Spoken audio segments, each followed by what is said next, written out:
My experience with the Instructure started with a project that we finished up just a month or two prior to their opening of their Pleasant Grove office.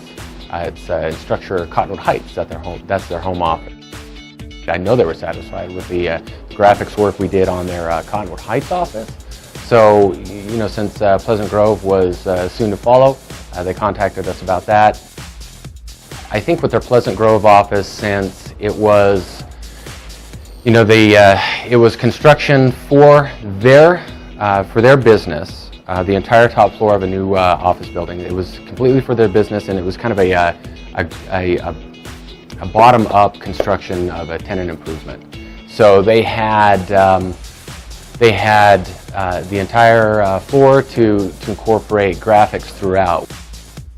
They're a software development company, so they're trying to build an inspiring, energizing environment for their software developers to work in.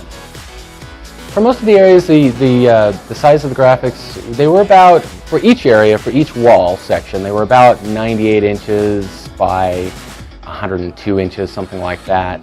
And again, that was the size for 8 different areas, 2 walls each area, so 16 plus graphics.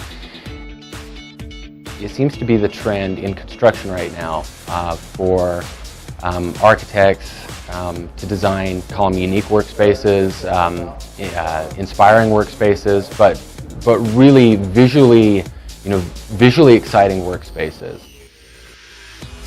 Heard back from pretty much all parties involved, from the contractor to the client, Instructure, to the developer who did the graphics for the project. Everyone is thrilled with the result.